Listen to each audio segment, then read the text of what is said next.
Assalamualaikum warahmatullahi wabarakatuh. Selamat pagi Bapak, Ibu, dan rekan-rekan sekalian. Di sini saya Resti Desti ingin mengajak Bapak, Ibu, dan rekan-rekan sekalian untuk membahas mengenai topik yang sangat relevan dengan kehidupan kita dalam sehari-hari, yaitu topik mengapa etika penting dalam komunikasi profesional. Di sini kita semua mengetahui bahwa komunikasi adalah inti dari semua interaksi, baik itu di dunia kerja, di dunia pendidikan, ataupun di lingkungan sosial kita. Melalui komunikasi ini, kita dapat menyampaikan ide, bekerja sama, menyelesaikan masalah, dan membangun relasi antar manusia.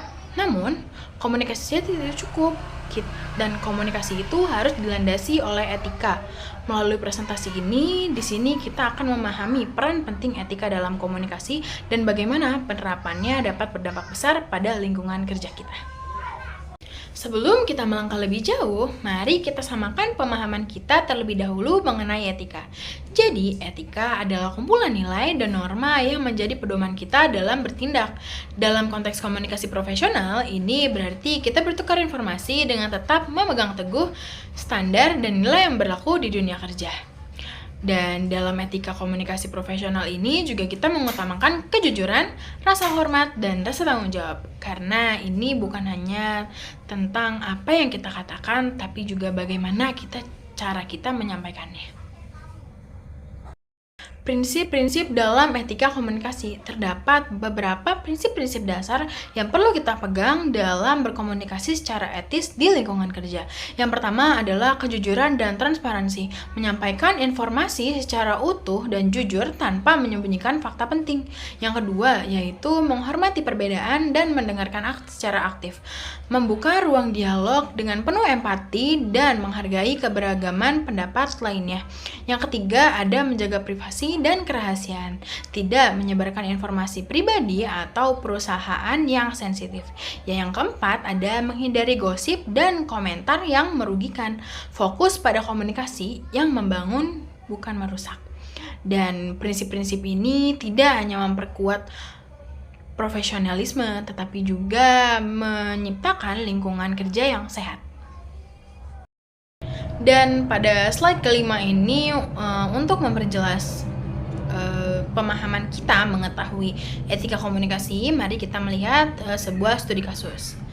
Contoh dari studi kasus di atas adalah seorang karyawan yang merasa frustasi dan beliau mengirim email kepada tim dengan nada yang marah dan kesal dan tidak sopan. Sudah tentu, dan hal ini mengakibatkan hubungan antar anggota tim menjadi renggang, kolaborasi terganggu, dan proyek mengalami keterlambatan.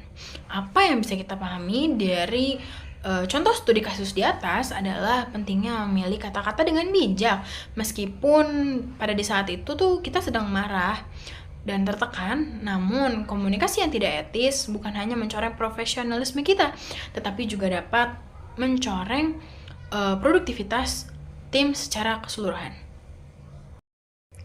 Dan pada slide ini kita membahas mengenai manfaat dari penerapan etika dalam berkomunikasi itu. Yang manfaat yang sudah tentunya akan kita rasakan yaitu yang pertama adalah meningkatkan kepercayaan dan kerja sama tim. Karena komunikasi yang dilakukan secara jujur dan terbuka akan menimbulkan rasa saling percaya yang tumbuh dengan lebih kuat.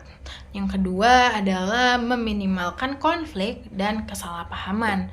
Komunikasi yang etis mendorong klarifikasi, bukan konfrontasi. Dan yang ketiga adalah membangun reputasi profesional yang baik. Karena individu yang komunikasinya etis akan lebih dihargai dan dihormati atau bahkan dipercaya dalam lingkungan kerja.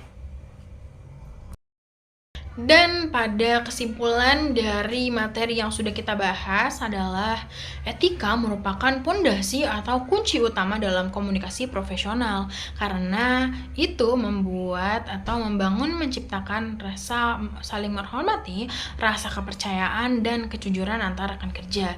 Karena ketika setiap individu berkomunikasi dengan menjunjung tinggi etika, seperti bersikap sopan, transparansi, dan bertanggung jawab, maka terbentuklah lingkungan kerja yang sehat dan kondusif dan kooperatif. Dengan demikian, komunikasi etis tidak hanya mencegah konflik, tetapi juga menjadi kunci penting dalam mencapai kesuksesan dan profesional bersama. Dan saya mengajak kita semua untuk mulai merefleksikan diri dan mengevaluasi cara kita berkomunikasi. Apakah cara berkomunikasi kita sudah etis? Apakah cara komunikasi kita sudah membangun? Karena perubahan-perubahan itu terjadi dari langkah-langkah kecil yang konsisten. Terima kasih atas perhatiannya. Saya Resti Dasi. Wassalamualaikum warahmatullahi wabarakatuh.